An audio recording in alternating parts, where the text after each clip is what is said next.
Everybody, Johnny here with 9 Lives Racing. Today we're going to be covering over the splitter mounts for the NA/NB Miata. We're going to be doing a bit longer video than we're used to. This is going to be covering basically how to install it and also at the same time why you'd want to install it. So come along with us. As you see, we got here an NA Miata with the pop-up headlights. This car already has the splitter brackets installed. And the first benefit you're going to get of these is air ducting into your radiator. I'm going to have to show you. You can kind of see a little bit. You can see the ducting, but we're going to have to take the bumper off to show you the rest of the way. So, put that on. And then we won't need this anymore. So you can see here that there's a ducting panel that goes on the bottom of the mounts.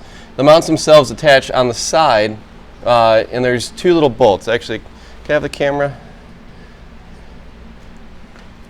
Thank you. So we have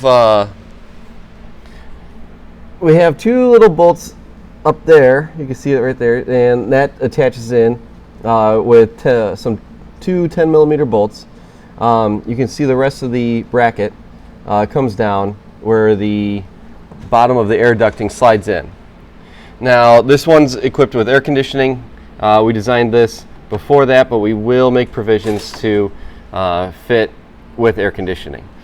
Now at this point, you probably want to go to a track day, what have you. There you go. Take that back.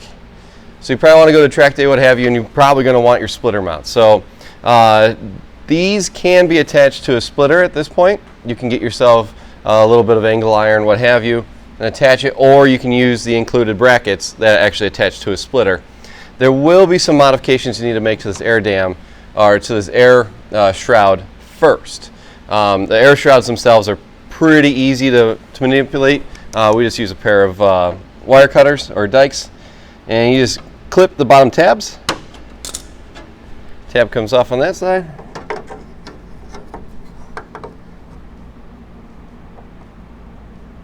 Tab comes off on that side, and you'll see it drop, and that's what you want to see. While I'm grabbing the splitter, I'll tell you right now, the brackets themselves are actually designed to be breakaways. A lot of times when you're racing, you're going to hit stuff. It's just the way it goes, especially with something that's low to the ground in a race car. And so the brackets themselves are designed to fail and not rip out your bolts that are in the chassis. So it's designed to save your car. The brackets themselves, these upper ones, which I got here, are you can buy them individually if you do break them, and they are ambidextrous, so they go same on left, same on right. So it would be a good idea to buy one extra and keep it in your trailer, just in case you have a bad off at a weekend and you snap one.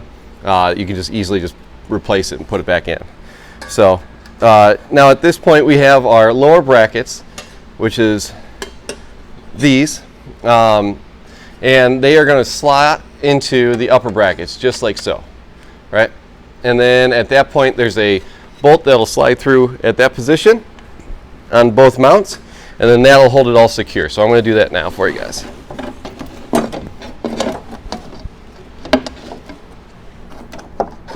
We were finding on some chassis you could keep the standard toe brackets, and we were finding on some you can't. So when you're putting it in, take a note of that. Sparco toe strap at that point, which is just a little fabric one, will suffice, or the ones that Blackbird sell also work very well. So we're sliding this guy up here.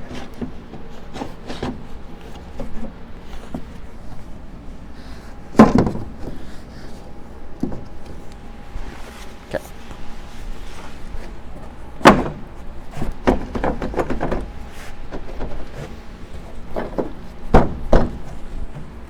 Okay. Now at that point the splitter is on the car. Now we haven't quite figured out the lower part yet, but when we do, it'll have provisions and it'll slide on the same way. Now you want to take your air dam or your little air shroud right here and push it down, and then your splitter's installed. Fairly easy.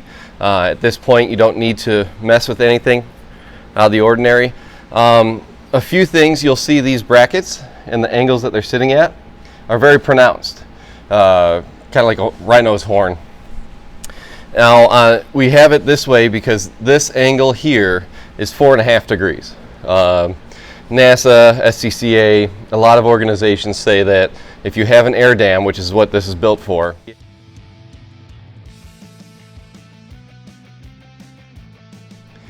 it cannot exceed 5.5 degrees. So we get, after learning a lesson we did at Le Mans with Riley, we left a little bit of wiggle room in there and set them at 4.5 degrees. So that way if someone does come over with a ruler or a straight edge and tries to put you through tech, you'll pass. So other than that, that's it. At that time you take your stock bumper, or you take your bumper, put it on, the 9 Lives dam goes on over that, and then you're ready to race. We've seen guys that have a combination of a splitter and one of our wings on the back drop about 3 seconds a lap on average. Some are more than that, some are less. But it's all up to you and your chassis. Other than that, we've just decided we want to make something easy and or easy for everyone at home to install. Other than that, if you have any questions, it's 9livesracing.com, spelled with the number 9. Or you can find us on Facebook at 9livesracing.com. Other than that, we'll see you guys next time. Thank you.